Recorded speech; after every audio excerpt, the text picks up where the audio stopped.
25 years ago. It's a different world.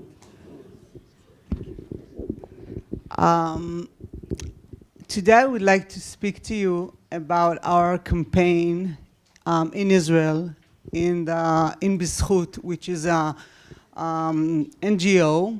It's a non-governmental organization for people with all kinds of disabilities, promoting human rights.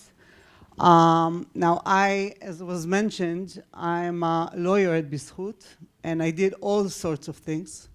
But for the past 4 years, I've slept, dreamt, eaten, and breathed rights of people in psychiatric hospitals through this campaign, which I want to share with you the lessons which we learned from this very strenuous path, in hopes that even though we come from different countries and the audience here is a mixed group from different countries, some of the lessons could serve us all.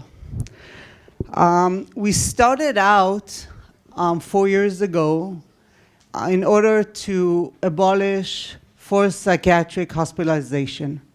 We had a very vague idea of what was happening in the country, and we certainly had no idea as to the practice of restraints, which I want to speak to you about. I just want to have everyone on board. When I speak, there are many kinds of restraints. There are a number of restraints. There's physical restraints. There's pharmaceutical restraints. What I'm talking about is mechanical restraints, which is authorized in the law in Israel, which involves restraining a person in straps to 4 limbs and at times a 5th strap on the abdomen. And when we started out trying to protect rights of people in hospitals, we actually knew nothing about this practice. But it was not that we were ignorant, but there was no talk and no acknowledgement of this phenomenon in Israel at all. There was no talk about it. So we started getting individual complaints from people, very few individual complaints actually. There were other complaints about other things happening in hospitals, and very few about the restraining. But we did get some complaints. We started figuring them out, approaching the hospitals. And from that, it turned out, quite surprisingly, that we came upon a big national, deep issue, which turned out from a complaint investigation to a big policy change regarding restraints. And now, 4 years into the project, it's come to be the talk about the actual forced psychiatric treatment. So this is the path we've taken. Now, I want to start at the end. So I'm jumping actually to the end. From 2016 till today, we have been able to put in new regulations. There is a law. We weren't able to change the law yet, but the regulations having to do with restraint have been hugely changed, permitting very, very rare circumstances in which a professional can even think about restraining, and then a lot of procedural hurdles, making it very, very difficult. There is a 76% reduction in the overall use of mechanical restraints in Israel in all hospitals, and there is also a reduction in the use of seclusion. Now, why am I putting this, why am I reaching the end in the beginning of the talk? Because this has been a success, but it easily could have not been successful or not as successful. We certainly couldn't have dreamt of this success when we started out. But even if it hadn't been such a success, I'm going to argue that it was still important, it was still worth it. And what was important was the path that we've taken. And this is what I would like to share with you. Because, you know, in my career, I've undergone a lot of projects, a lot of campaigns. It's like high tech. The majority fails. Okay, you probably know that. But sometimes the stars align. Sometimes you have luck, and sometimes you don't. The question is, what is the overall effect and what you can learn from it? So the path is important, and through this path, I think, first of all, myself, the organization, and public and professionals have a better understanding of, first, what is happening in hospitals, and second, what is forced psychiatric treatment all about? What is the deep, deep meaning of this practice? The second thing is that, very surprisingly, the tools that we employed, or better yet, the tools which were successful, which were ones that I did not learn in law school, and which we could not have envisioned using. But what came into play was a variety of tools that most of them had nothing to do with the courts and had nothing to do with parliament. And this is why I felt that sharing these tools could work in different systems, which for some systems have difficulties reaching the courts or the politicians. But the huge array is something to think about. And this path, for me, it was a long path, but obviously it's a very short period of time for such a big change, there is a big awareness, huge awareness now in Israel as to the rights of people in psychiatric hospitals. And this was put the numbers aside, put the reduction aside. People are talking about what is happening in the psychiatric hospitals. There is media, there is interest, there is talk. And when we talk about awareness raising in the CRPD, this is the reality of it, not just the sentences or the phrases. So, as I said, I'd like to share these tools with you. For me, when I started out, I tried to get some inspirations from other countries. I read about the experience in Pennsylvania in the US, where they were able to reach a reduction of 99% in the use of restraints. I read things that people were doing in Australia, in New Zealand. We're doing a lonely job, a very difficult and lonely job. And you need to get ideas. So to speak of them, and the second is to speak some of the dilemmas that we had during the path.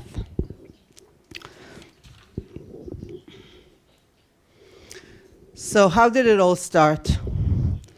As I said, the issue of restraint was not even supposed to be a big project. It was just individual complaints. And when we got the individual complaints, we couldn't have known that behind them, there lies a whole question of policy and practice. We had no idea of the larger picture.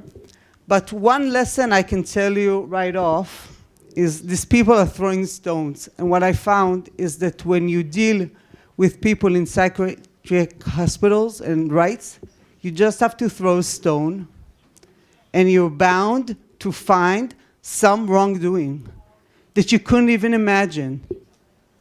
On every single step, when you look from the outside at what is happening in psychiatric hospitals, you're bound to find human rights infringement. They could be huge, like restraints. They could be smaller. But I couldn't have known it when I started out. So this is one lesson. And when we did have the few first complaints, it was just an everyday complaint. So we wrote out to the hospital, putting out the complaint. And what was surprising was that the hospital management validated the complaint. They didn't argue as to the facts. The woman said that she had been restrained for 12 hours.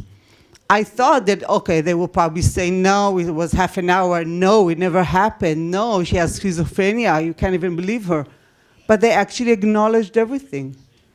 But their point was, so what? It's what we do. It's what we're allowed to do. We're doing nothing wrong. So we learned that just from this, we didn't even need dozens of cases. From their response, we were able to figure out that it's not about fact argument. It's about a bigger policy that we have to change. And when we understood that, we took the highway. They also said, you know, it's happening. Oh, so this woman was restrained, so this man was restrained for 8 hours.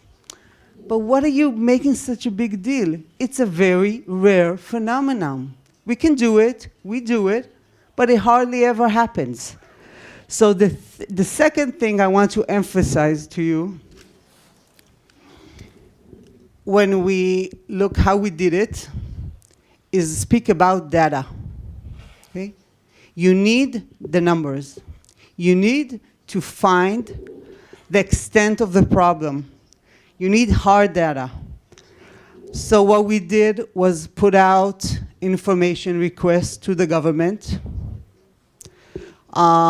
In Israel, a democratic state with information of the Information Act, it took us over a year to receive one response to 5 pages of questions. But the one response was the statistics. And the statistics said that 1 out of 3 patients in acute settings had undergone at least one episode of restraint. And this took them a year to collect, and there was a big argument whether to give us the information. So maybe, and when we did this, when we collected the information, we kept a low profile. We didn't advertise it. We just wanted to keep it simple and technical. But at the end, this one line of numbers made a huge impact on our ability to change the reality. We also looked for research done by PhD students in hospitals. Sometimes they do research for their degree, and one of the researchers had to do with restraining in one hospital. So this was scattered information, which you really have to, you become an intelligence officer and you try to collect the information. But when we got the information, which was obviously not a legal tool, because I can only tell you that we didn't get one line, we got many numbers, and we had to reduce it to one line. And mathematics is not my strong spot, I have to admit. But still, getting the numbers was crucial, because first, we started talking about facts, not about feelings. Okay, we didn't do oh, he was tied up, oh, that's so bad. We had the numbers, 1 out of 3 patients is a horrible number. The second thing is it made the system look at what it was doing. I remember I went to a manager of the hospital. I sat right before him. I told him, listen, we've been finding that this is happening all over the country. It's probably in your hospital too. And he tells me, no, it happens once a month, once in 2 months. It's very rare. I'm not part of the game. And then he tells me, you know what, Sharon? I look in my computer because I have online data from the hospital right now. He did the math before me, and he had almost 27% of patients in real time being restrained, and he had no idea. So when you ask for the numbers, it not only gives you ammunition, it makes the professionals and the government acknowledge the problem. And when they acknowledge the problem, only then can they make a real change.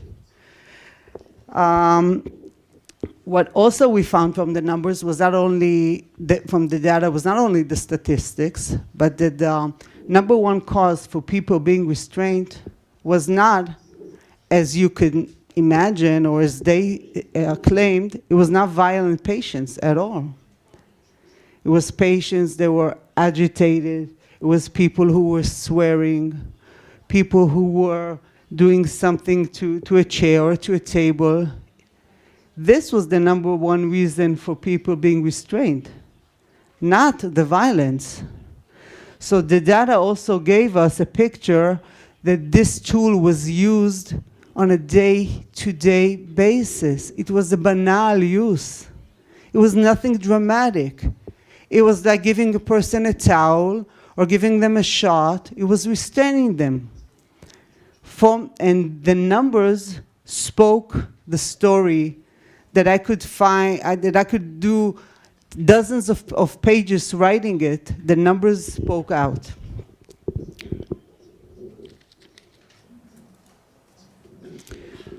Another important strategy was working with ex-patient activists.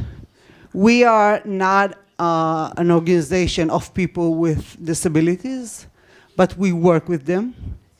And I don't have to tell you here about Nothing Without Us model.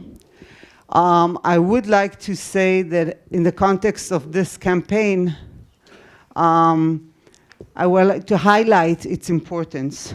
First of all, we reached out to people, okay, via Facebook.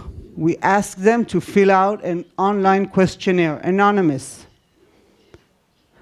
And we said to the people, you can also give us a testimony, written testimony. We got for only a month, we got dozens of written testimonies. I remember I took them home one time. I said, I'll go over the weekend. I really nearly had a nervous breakdown reading the testimonies. The weight was so overpowering that once we had the testimonies, the numbers of testimonies, the deep detailed testimonies, the argument of the other side was much weakened. The second thing that involving the people from the very start in this campaign gave us was that for the first time, I think, in Israel, the general public was able to identify with the people with psychosocial disabilities in the hospitals, okay? Which, when we speak about the population of people with disabilities, those that are in acute wards are, the remote of the remote. And when we spoke about the restraint, which is a very tangible, physical thing, you can understand that. It's not forced hospitalization, okay? It's a very physical thing. And when you hear the people saying their testimonies, and these are two of the people who gave testimonies to us and were activists with us for the whole period or some of the period, and the public sees them as him, myself, with this, it's like one of us. To think that a person had undergone such an experience opened the public's heart to listen to the problem. The third thing was that we found that involving the people with the ex-patients in this project had a sort of a Me Too effect. People before that had never spoken about being restrained. As I told you, we did not get any complaints. We got 1 or 2 or 3. This was something that people were so ashamed of. This was a trauma, and I'll tell you that in the research, there is hard evidence of post-trauma from being restrained, that they blocked it out. Or they thought, well, it's part of being in the hospitals. What can I say about it? So when people, ex-patients, started telling their stories, others came out. Dozens of people came out and reached out and said, I had undergone restraint. I'm willing to talk about it. And this is empowerment in its most hard meaning. The other thing is that this campaign allowed the activist to find for him or her its own way to participate. For us in Israel, the groups, the activists, the self-activists, have not been able, sadly, to form a solid organization. There are a lot of politics. There are a lot of problems. And through this campaign, we just reach out to people and say, participate, do what you want. So the man on your left, he's an engineer student. He was restrained in a hospital. He was his third year in university. He had a mania episode. He came to hospital. He had been restrained for 18 hours. And he came out. His family didn't even know that he had been restrained.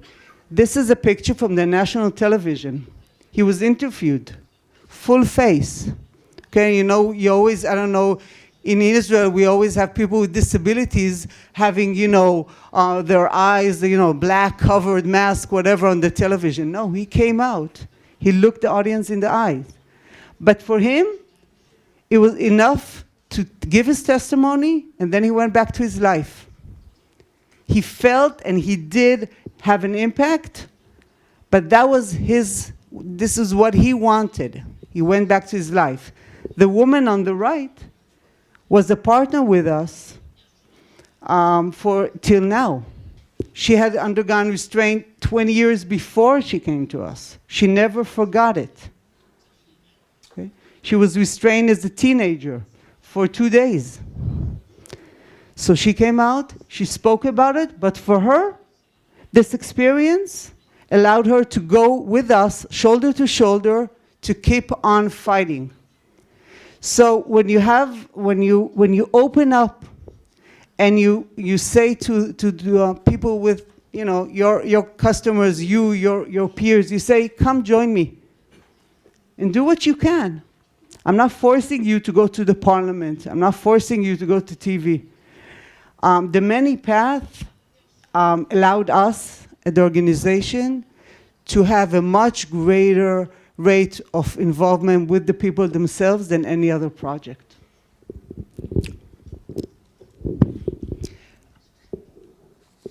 Another important lesson is getting out of the comfort zone.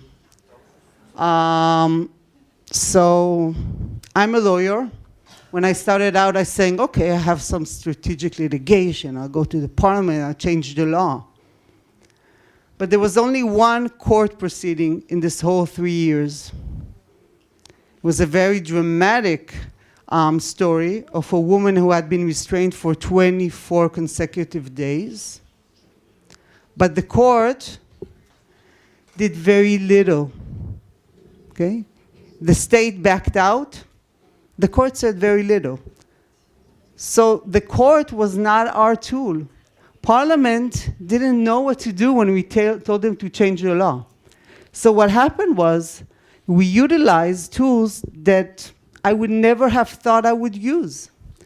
PubMed, medical literature, is something that I never looked at.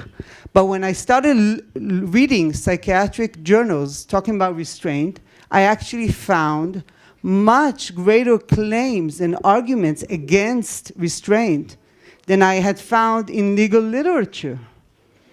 There were mountains of research and data about the horrible effects of restraint, from physical injuries to trauma, as I said. And using the medical knowledge to make the argument in the campaign, okay?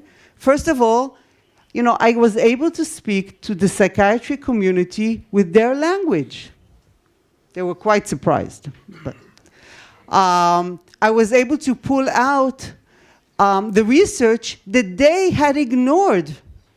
I did the homework, they did not. They're the doctors. They didn't look at what they were doing. And apart from, from the embarrassment of it, we were able to convince them at their own language. Now, this is not that obvious because we make civil rights arguments. We make legal arguments. We make CRPD arguments. Do I go and make medical arguments and telling them the rate of injury? At first I thought no, but now I'm here to tell you yes. Okay? When you go and try to change something so systematic, you cannot only go to your comfort zone. Because what I found was that I'm speaking a human rights argument and I can see their lazy eyes. They're getting very tired. When I talk to psychiatrists about restraint and I say, oh, you're infringement autonomy, you can see that the argument does rarely register in their conscious. But when I talk to them about how they are doctors and they are actually harming their patients, not only ethically, but medically, that has an effect. And this is something that I encourage you to think about, even though it's not the comfort zone. The other thing is the ideas. What we also detailed was not only why restraint was so horrible, but that there are alternatives to restraint. The different countries have employed different strategies to abolish restraints and still have order in the hospital, and how you can lessen the anxiety of a person, the fright, by talking to them, by walking with them, a whole array of other tools, which, sometimes you think, I don't have to spoon feed you the alternatives, I just have to say why this is wrong. But when you try to eradicate something that's so systematic, I think that you actually create a chaos. And none of us like chaos. So it's not enough to say stop. Not in restraints, and in my opinion, even in involuntary treatment. You have to talk about the alternatives. You have to make the system develop them. And with the Psychiatric Association was another strategy that I couldn't even foresee. We sat with the professionals. We talked to them. We had dinner with them. We had meetings with them. We related on a professional level and also a personal level. And I told them something that I'll tell you and I really believe. When psychiatric start out going to medical school, they could have been a plastic surgeon, become very rich. They chose a profession that has to do with human spirit, that has to do with human compassion. But something in their system takes them to the wrong path. You can, I believe, relate to them on this conscious level, on this ethical level, and try to steer them in the way of being more of a humanistic approach. Now, framing restraint as a human rights issue is I think, the most crucial tool. Because when we started out, they looked at me like saying, well, if I had a patient and I'm giving her an amputation in the leg, you're not going to frame me as human rights infringement. So this was not obvious at all, that restraint as involuntary treatment is not just a medical issue. It's something that we can have an input in as a public and as lawyers. And when we do that, you're saying, I'm not going to go away. This is my turf. This is my territory, not just yours. I'm not just shining, the light here. This is my home too. And I'm going to reside in it. I'm not going to go away. You have to talk to me. We have to talk about this. And when you do frame it as a human rights issue, it serves to speak of the larger issue of involuntary treatment. And what we also did was consistent pressure with the media. This has been 3.5 years, and it hasn't gone down from the media. Okay, we've had rallies outside of hospitals where this woman for 24 days restraint had been. There were people out there. There was media coverage. Get to know reporters. Try to find the humane reporter. Try to get to his or her heart. For us, they were invaluable in their contribution. And after you do that, after you have the cracks, okay?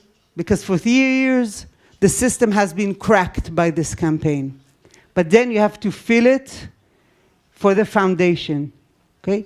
We have to talk about not only what's on the surface, not only is restraint harmful, but it also speaks of a bigger picture, and it's your role to say the bigger picture. You have to explain the why. If you don't explain the why, if you just tell them, oh, you can't restrain, okay, we won't restrain. We'll wait till you leave this job and then we'll keep on restraining. You do nothing. Through this, we always sought the foundations, the explaining why. This woman on the left also gave testimony, and she said, I had been restrained for a night and a day, and the whole time I heard the nurses speak of me, and they said, oh, she doesn't hear us. Oh, she doesn't understand anything. Because when you restrain the person, it's because you think of him or her as a lesser person. This is the foundation of it, and it also manifests itself, because if you see a person tied, then the person is, in fact, a lesser person in your eyes. But the why has to do with how we think of people with psychosocial disabilities as different. And then we say it's okay to do that. Behind the closed doors, okay? This is a 19th century asylum. In essence, it's the same thing. This has been going on in Israel for dozens of years. No one heard about it. The why is restraint such a phenomenon? Because it could be, because it's behind closed doors. The stethoscope and the law. When restraint and forced hospitalization is allowed by law, you can be sure that it's going to be used. Power corrupts. It corrupts everybody. It corrupts physicians as well. Okay? So when the law gives you leeway, in reality, this is what happens. We come to 1 out of 3 patients. The danger. People were being restrained like we found in Israel because of stereotype about how a patient in a hospital in a stressful situation could be, in fact, very, very surely dangerous. So we have to tie and restrain in advance. Because this person now is walking here, agitated. Oh, you know what you can find in 2 hours' time? He'll become violent. The stereotypes play into the decisions of doctor to restrain at this extent that we're talking. And everybody closed their eyes. The court closed its eyes, the politician, everybody closed their eyes, and this is why it became such a large effect. And the biggest why, and I'll finish with this, is because psychiatric hospitals were born and exist under a climate of coercion. When you have forced medical treatment under the law, then this is the total mindset. It's not only have to do with the law and what is wrong or right by the law. It programs the caregivers into having the conversation and the day-to-day activities based on coercion. If you don't sit upright, I'll restrain you, not you. Okay? If you talk too much, I'll put you in forced treatment. When this is the culture, it breeds restraint in 1 out of 3 patients, and this is what we have to attack. For us, the journey of restraint in hospital was just the beginning of the path. We are now on the way to, we are now challenging the actual notion, and the law is the last issue, but the notion of forced hospitalization. And what is interesting is that this path, with the strategies that I detailed here, made this something that on this path, we have people from the psychiatric system thinking with us, going with us. This is not only a debate between civil rights activists and the system. This has come to such a point where people themselves, psychiatric and psychiatric nurses, are asking themselves the questions. They are looking, some of them not. Some of them were just as before. Okay, they have the exact same stern face, and they see me, they just walk past, literally. But surprisingly, I have about 10 psychiatrists now who have said, okay, we did wrong. We employed tools that we had never thought about. We just acted automatically. So maybe we have to rethink the whole system. And this is what the campaign of one specific practice brought out. As I said in the beginning, it could have failed. Okay? It could have turned out just one, 2 media coverages and I go to the next project. But this was something that happened and was very deep down, and is allowing us now to ask the questions and to try to develop together a solution. Because the CRPD raises a lot of questions, a lot of food for thought, but in the area of involuntary treatment, gives very little solutions. We have to create them. And now we're creating them on the basis of the path we've taken. So thank you.